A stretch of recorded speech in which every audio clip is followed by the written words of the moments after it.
Good morning, students. I am Om Prakash Khichi, and you are watching Blue Sky online English classes. In this session, we are going to study about the future indefinite or simple tense. Okay. First of all, we know about its recognition. क्या पहचान होती है इसकी? गा, गे और गी. It means Hindi वाक्यों के अंत में जहां पर मुख्य क्रिया खत्म होती है वहां पर गा, गे या गी आता है. जैसे मैं एक लेख लिखूंगा, वो जयपुर जाएगा, हम अगले सप्ताह एक क्रिकेट मैच खेलेंगे. तो आपने सब में देखा होगा कि वाक्यों के अंत में गा, गे या गी आते हैं. तो इसी तरीके से इंग्लिश में भी इसके कुछ एडवर्बियल्स होते हैं, कुछ कैचवर्ड्स होते हैं या एडवर्ब्स जिनको कहते हैं. चलिए देखते हैं कौन कौन से हैं. Tomorrow, today, next plus time यानी नेक्स्ट के साथ में अगर फ्यूचर के समय की कोई भी इकाई हो तो उसे भी हम सिंपल फ्यूचर में ही कंसीडर करते हैं. इन फ्यूचर, ये वैसे भी आपको पता ही है. इन द न्यू और कमिंग प्लस टाइम, दोनों में से एक मिलेगा, या तो कमिंग मिलेगा या न्यू मिलेगा. जैसे in the new year of 2021, okay. In the coming years, in 2014. अब आप देख रहे होंगे 2014 कब की यूनिट है? ये फ्यूचर की है. Because at this time 2020 is going on, यानी अभी 2020 चल रहा है. इन जून 2023, यानी कौन सी इकाई है ये टाइम की? 2023. इसका मतलब है लगभग 3 साल बाकी हैं आने वाले. ऑन 26 जून 2020. अब आप देखिए आज क्या है? 9th of June है, तो 26 जून है.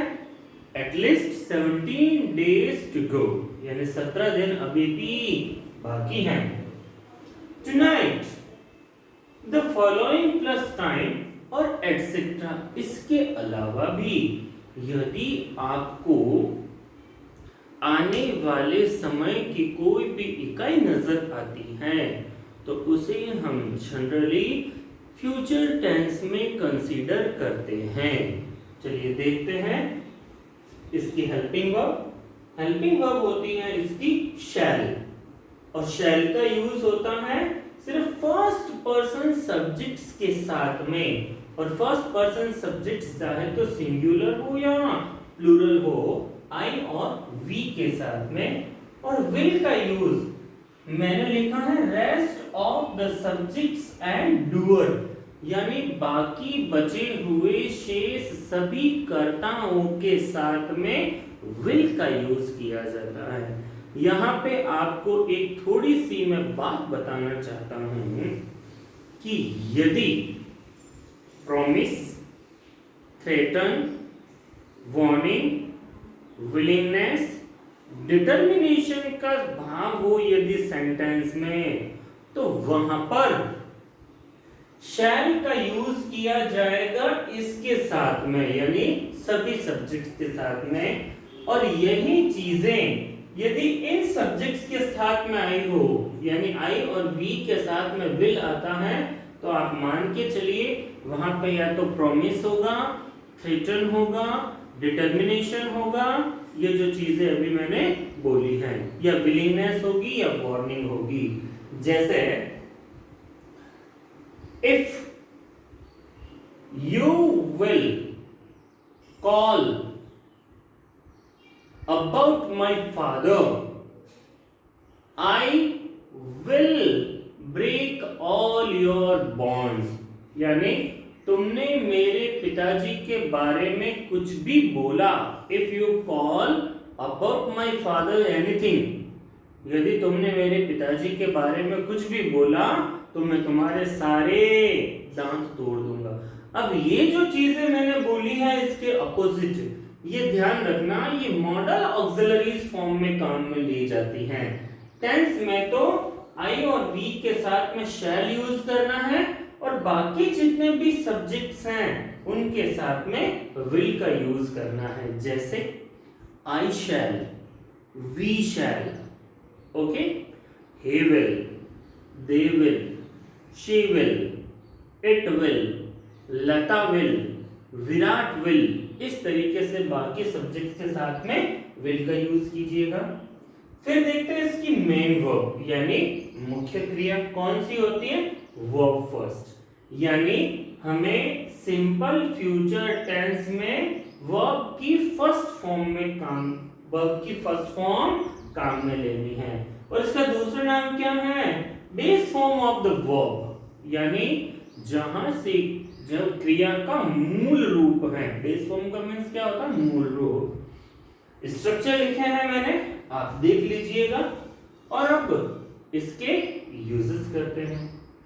यूजेस देखो, for actions which will happen once in the future, यानी ऐसे कार्यों के लिए जो फ्यूचर में एक बार घटित होगा। कैसे, बहुत अभी जो वर्तमान में चल रहा है उसी परिदृश्य में आपको उदाहरण दूंगा। जैसे the doomsday will come soon in the world।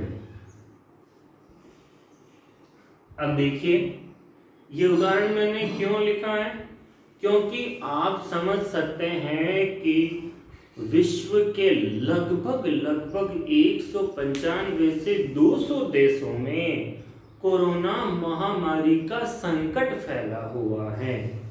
तो इससे हमें क्या संदेश जाता है कि हमें हमारे जो सराउंडिंग्स हैं, जो एनवायरमेंटल कंडीशंस हैं, जो हमारे नेचुरल रिसोर्सेज हैं या हमारा जो नेचर है, हमें उसको बचा के रखना है।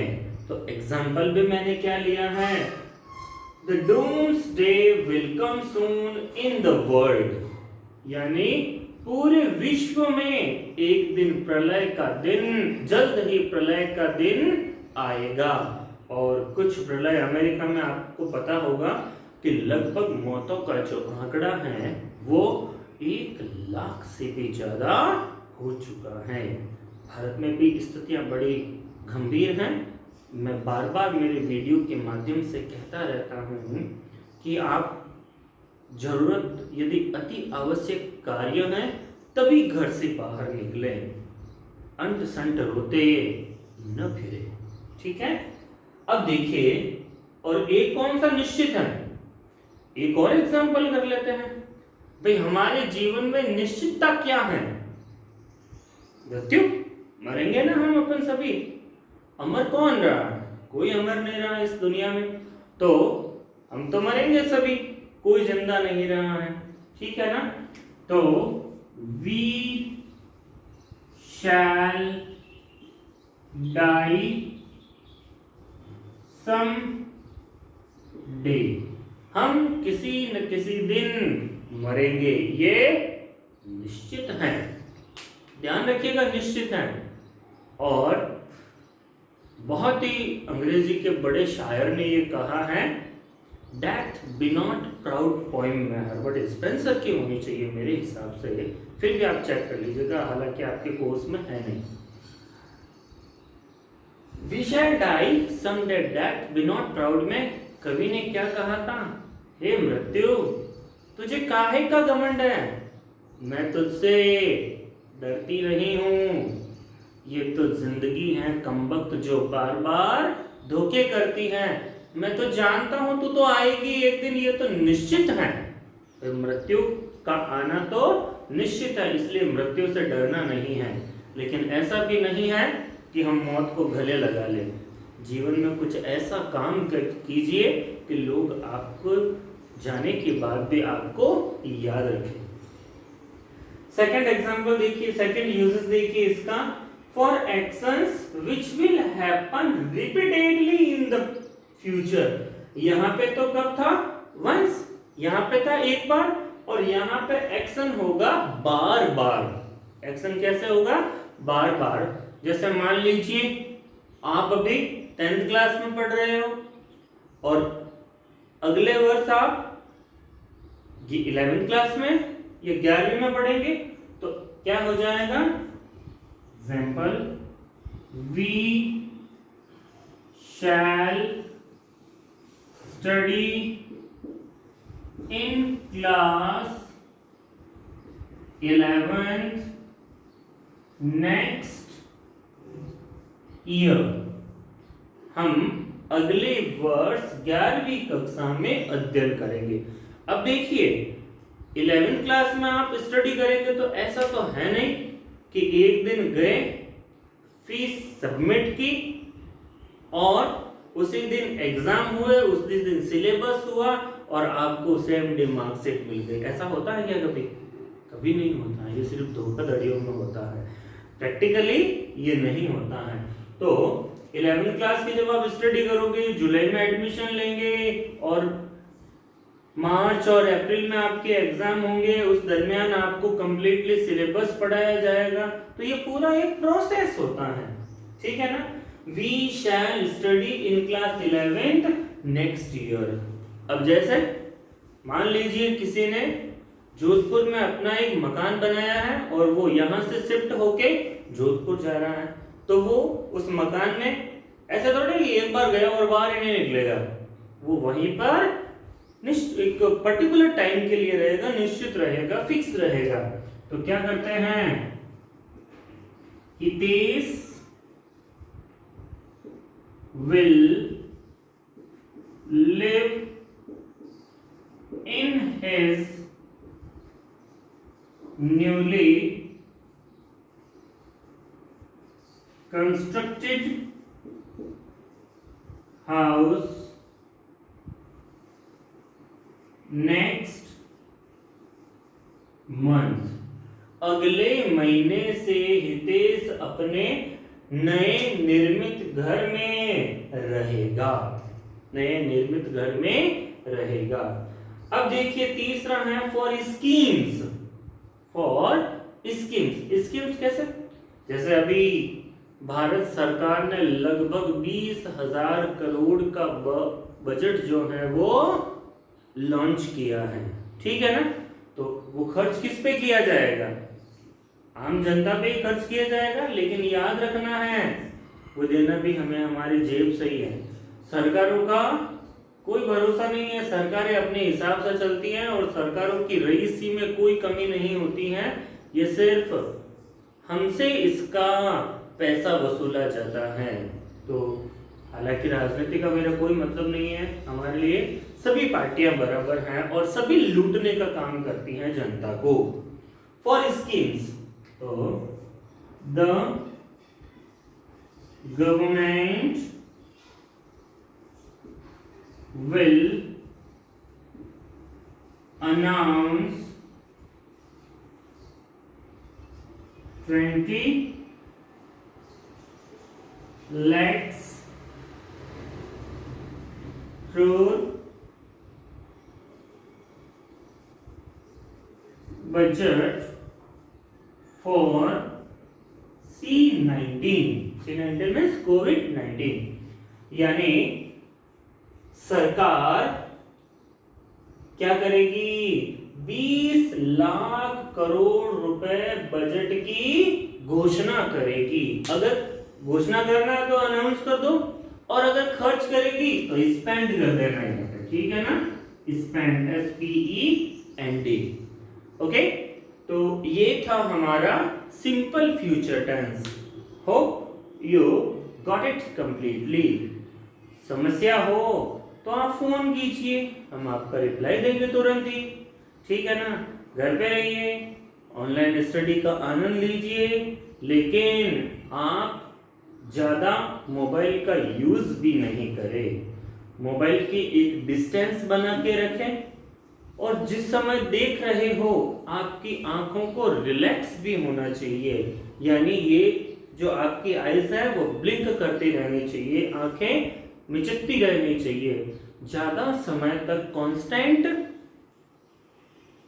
मोबाइल देखने से आंखों में एक प्रकार का रोग होता है जिसे पायरिया नाम से कहते हैं। आज ही के अखबार में देख के मुझे ये पता चला है।